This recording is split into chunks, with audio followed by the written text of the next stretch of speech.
সরকার মনে করছে family card, সরকার মনে করছে খাল কাটলে জনগণের কল্যাণ হবে, কিন্তু জনগণ সেটা মনেও করছে না এবং এটা নিয়ে সব জায়গাতেই রীতিমতো ঠাট্টা মশকরা টিটকারি এবং যেটাকে বলা হয় মকারি, এই জিনিসগুলো হচ্ছে। যে কারণে ডক্টর মোহাম্মদ ইউনূস পরাজিত হয়েছে, তার এক নম্বর কাজ মানে পরাজয় ছিল আইন শৃঙ্খলার উন্নতি করতে পারেননি। সেই ধারাবাহিকতা অব্যাহত আছে, আর সেই ধারাবাহিকতার সঙ্গে যেটা রাষ্ট্রের অস্তিত্বকে নষ্ট করেছে সেটা হলো বিরোধী দলের উপর দমন পীড়ন, বিশেষ করে আওয়ামী লীগের উপর সেটা চলমান। অতিরিক্ত জামাত এনসিপি তাদের উপর যে ধরনের নতুন করে বিধিনিষেধ আরোপ করা হচ্ছে, তাদের মধ্যে যেভাবে ভয় তৈরি করে দেওয়া হচ্ছে, এতে করে সরকারের যে কর্মকাণ্ড সেই কর্মকাণ্ড আসলে প্রশংসা পাচ্ছে না, মুখ থুবড়ে পড়ছে এবং সরকারকে যারা সহযোগিতা করতে চায় তাদের মধ্যে এক ধরনের আতঙ্ক ছড়িয়ে পড়েছে। এবং এগুলোকে যদি আপনি কম্বাইন করেন তাহলে বলতে পারেন যে সরকারের সমস্ত কর্মকাণ্ডে লড়র ভড়র হয়ে গেছে। আচ্ছা, আপনি বলেন তো এই মুহূর্তে ইসলামী ব্যাংক নিয়ে নাড়াচাড়া করার কী দরকার ছিল? যেটি পারবেন না সেটি কেন করতে গেলেন?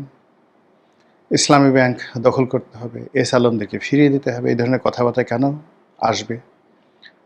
এস আলমের এজেন্ট হয়ে স্বরাষ্ট্রমন্ত্রী কাজ করবে, এই ধরনের বদনাম দুর্নাম কেন স্বরাষ্ট্রমন্ত্রীর উপর চাপানো হবে, বা এরকম সুযোগ কেন স্বরাষ্ট্রমন্ত্রী দেওয়া হবে? পার্লামেন্টে যে বসে প্রকাশ্যে যখন বলছে বিরোধী দলের লোকজন এস আলমের গাড়িতে করে স্বরাষ্ট্রমন্ত্রী ঘুরে বেড়ান, তখন স্বরাষ্ট্রমন্ত্রী বলেন যে আমার 4টে গাড়ি ছিল। আরে বাবা, আপনার 4টে গাড়ি হলেও কী করে বলেন তো? Your father, your grandfather was never a, যাকে বলা হয় ওয়ার নেভার এ বিজনেসম্যান। আপনার পারিবারিক অর্থ সম্পদ এমন পর্যায়ে ছিল না, একেবারে সাধারণ একটা পরিবার থেকে আপনি এসেছেন। তো সেক্ষেত্রে এই সাধারণ থেকে অসাধারণ হতে হলে আপনাকে একটা বিজনেস, যাকে বলা হয় সময় থাকতে হবে। সেই সময়টা কখন পেলেন আপনি বলেন তো? আপনি প্রথমে খালেদা জিয়ার এপিএস হলেন, একজন এপিএসের বেতন কত? টাকা পেলেন কোথায়? তারপর আপনি একজন প্রতিমন্ত্রী হলেন, প্রতিমন্ত্রীর বেতন কত?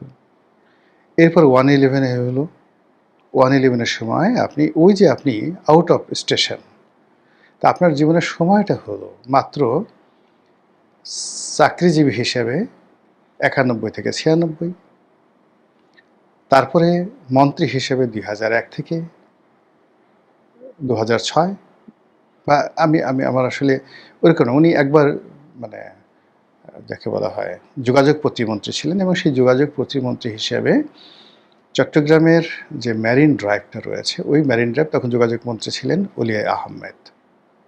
সেই অলি আহমেদের অধীন তিনি যোগাযোগ প্রতিমন্ত্রী ছিলেন, যেহেতু তিনি কক্সবাজারে ছিলেন এবং অলি আহমেদ বেসিক্যালি খুব রিল্যাক্স টাইপের। তো তিনি অনেক ব্যাপার আসলে এখানে তাকে হস্তক্ষেপ করতে পারতেন না, এবং সেই কারণে কী হলো, আপনি দেখেন আজকের যে কক্সবাজারের যে যত হোটেল মোটেল জোন আছে, যত জমি এই সমুদ্রের তীরে দখল করা হয়েছে, ভরাট করা হয়েছে, এবং এই যে যত হোটেল মোটেল আছে কলাতলি বিচ থেকে শুরু করে একেবারে সেই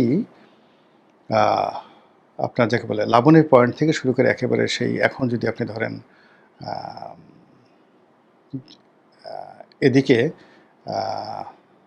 সেই নতুন যে Simon beach resort hotel, Simon beach resort hotel, তারপরে আর একটু সামনে গিয়ে পুরো যে জায়গাটি, এবং এদিকে ওই যে কক্সবাজারের সদরের এমপি তার 4-5 বিঘার জায়গার উপরে একটা বাড়ি আছে কাজল, ওনার বাড়ি, মানে ওই পুরো জায়গাটা, ওখানে ওনার বাড়ি থেকে ওই রাস্তাটা যে গেছে সেই রাস্তা থেকে একেবারে বিচ পর্যন্ত পুরো যে জায়গাটা ভরাট থেকে শুরু করে এগুলো মানে বরাদ্দ দেওয়া, যদিও পূর্ত মন্ত্রণালয় দিয়েছে, বরাদ্দ দেওয়া থেকে শুরু করে সব কিছু সালাউদ্দিন সাহেবের নির্দেশে হয়েছে, এই কথা কক্সবাজারের তেলাপোকাও জানে।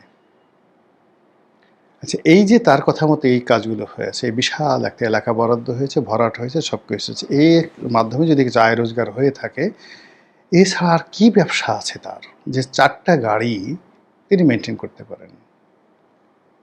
আমরাও তো 4টে গাড়ি আমার মেনটেন করার কথা কল্পনাই করতে পারি না। তো তিনি সেটা মেনটেন করেন এবং পার্লামেন্টে সেটা তিনি বলছেন। তো এই জিনিসগুলো আসলে লড়র ভড়র, তিনি খেই হারিয়ে ফেলেছেন, তার ইজ্জতে আঘাত লেগেছে এবং মুখ ফসকে তিনি অনেক কথাগুলো বলে ফেলছেন। তার যদি এত ব্যবসা থাকবে, তিনি তার নিজের ছেলেকে কেন ডক্টর মোহাম্মদ ইউনূসের কাছে নিয়ে গিয়েছিলেন ওই সময় পরিচয় করার জন্য?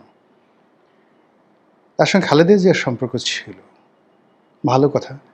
তার সঙ্গে খালেদা জিয়ার যে সম্পর্ক ছিল, তার চেয়ে শেখ হাসিনার সাথে আমার সম্পর্ক কোনো অংশে কম ছিল না, কোনো অংশে কম ছিল না। আমি কোনোদিন আমার স্ত্রী, আমার সন্তানদেরকে আমি কোনোদিন গণভবনে নেইনি, কোনোদিন বঙ্গভবনে নেইনি। একটা সিঙ্গেল ছবি আমার সাথে বা আমার পরিবারের কারোর সঙ্গে শেখ রেহানা, শেখ হাসিনার নেই।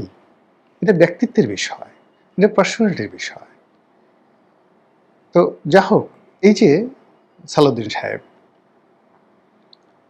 অন্যান্য যারা সরকারের এই মুহূর্তে প্রভাবশালী, যেমন এখন স্বাস্থ্যমন্ত্রী খুব প্রভাবশালী হয়ে পড়েছেন, প্রচুর কথা বলছেন, অস্বাভাবিক কথাবার্তা বলছেন। এর বাইরে অন্যান্য যারা লোকজন আছেন আমার খুবই স্নেহভাজন, প্রীতিভাজন, আমি তাদের নাম উচ্চারণ করতে চাই না, কিন্তু সবাই ওভার অ্যাক্টিং করছেন। এই ওভার অ্যাক্টিংটা হচ্ছে সরকারের জন্য একটা লডর ভডর। আর সেই লডর ভডরের কারণে ইসলামী ব্যাংকে প্রবলেম হলো। সেই প্রবলেম সলভ করা গেল না, জামাতের কাছে বলতে গেলে আত্মসমর্পণ করতে হলো। সেখানকার বোর্ড ভেঙে দেওয়া হলো, নতুন করে প্রশাসক নিয়োগ করা হলো। এবং এই যে এই সময়টিতে সরকার যে লডর ভডর করলো ইসলামী ব্যাংক নিয়ে, ইসলামী ব্যাংক থেকে প্রায় ৬,০০০ কোটি টাকা আমানত তুলে নেওয়া হলো, যেটা সামাল দেওয়ার জন্য কি সেন্ট্রাল ব্যাংক থেকে আরও ২৫০০ কোটি টাকা ঋণ দিতে হলো। এ দায় কি সরকারের, নাকি ইসলামী ব্যাংকের, নাকি লডর ভডরের?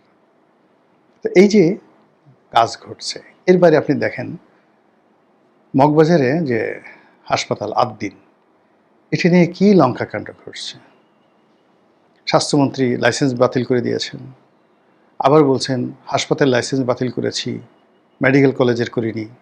আবার বলছেন শুধুমাত্র এই শাখাটি বন্ধ করা হয়েছে, আদ্দিনের আরও যে শাখাগুলো রয়েছে, একটি বসুন্ধরার সাথে একটা শাখা আছে, অন্যান্য এলাকাতে শাখা আছে, যশোরে তাদের একটা আরও বিশাল ব্যাপক তাদের এস্টাবলিশমেন্ট রয়েছে, সেগুলো বন্ধ করা হয়। আবার বলা হয়েছে আদ্দিনের এই লাইসেন্স চালু করার জন্য আমার পিছনে কোটি কোটি টাকা নিয়ে ঘুরেছে, আমি এটা মানে টাকার কাছে বিক্রি হয়নি। আমি প্রধানমন্ত্রীকে বলেছি, প্রধানমন্ত্রী বলেছে আপনার যা ইচ্ছে তাই করেন। এই সকল কথাবার্তা অস্থিরতার লক্ষণ, এই সকল কথাবার্তা ফাটাকেষ্ট হওয়ার লক্ষণ। অনিল কাপুর যেভাবে হিন্দি সিনেমাতে নায়কের ভূমিকা পালন করেছেন, এ সকল কর্মকাণ্ড নায়ক হওয়ার অভিলাষ। এই সকল কর্মকাণ্ডের ফলে যা তৈরি হবে তা হলো কেবলই লডর ভডর। আর এ সকল কাজ যত বেশি হবে, তত বেশি পর্দার আড়ালের খেলাধুলা, চক্রান্ত এগুলো চলতে থাকবে এবং সেগুলো শুরু হয়ে গেছে আলটিমেটলি। এখন বিরোধী দল বলছে, মানে জামাত এনসিপি, তারা সরকারকে বিশ্বাস করছে না, এই সরকারকে সুযোগ দেওয়া যাবে না, এই সরকারের প্রতি তাদের বিশ্বাস আস্থা নেই। এখন সংসদের ভিতরে প্রকাশ্যে অনেক কথা হচ্ছে।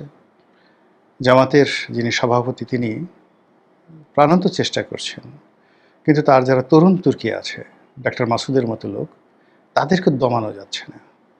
এদিকে সরকারের এই বিষয়গুলো নিয়ে নতুন বিএনপি নেতা রাশেদ, গণ অধিকারের সাবেক সাধারণ সম্পাদক, তিনি ছাড়া স্ট্রংলি এবং বোল্ডলি সরকারের পক্ষ সাপোর্ট করার মতো প্রেস এবং মিডিয়াতে অন্য কোনো মানুষ নেই।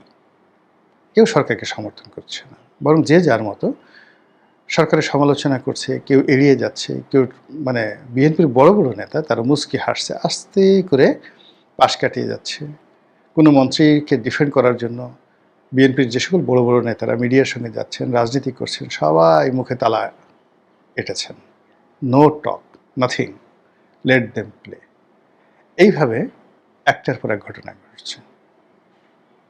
অন্যদিকে এই যে মীর শাহ আলম, তিনি নাকি প্রধানমন্ত্রীর ক্লাসমেট বা ঘনিষ্ঠজন, আপনজন, উই ডোন্ট নো। তিনি একসময় ইউনিয়ন চেয়ারম্যান ছিলেন শুনেছি, তারপর উপজেলা চেয়ারম্যান হয়েছেন, সেখান থেকে সরাসরি মন্ত্রী, এখন সবচেয়ে বড় মন্ত্রণালয়ের হর্তাকর্তা। তার কথা, কর্মকাণ্ড, মেকআপ, গেট আপ, ড্রেস, কণ্ঠস্বর সব মিলিয়ে সরকারকে লডর ভডর করে দিচ্ছে, কর্মকাণ্ডকে লডর ভডর করে দিচ্ছে। কিন্তু এটাকে যে টেনে ধরবে বা একে যে হুইপিং করবে, এরকম কোনো নেতৃত্ব, এরকম কোনো ব্যক্তিত্ব সরকারের মধ্যে দেখা যাচ্ছে না। আর যখন এরকম কোনো ঘটনা ঘটতে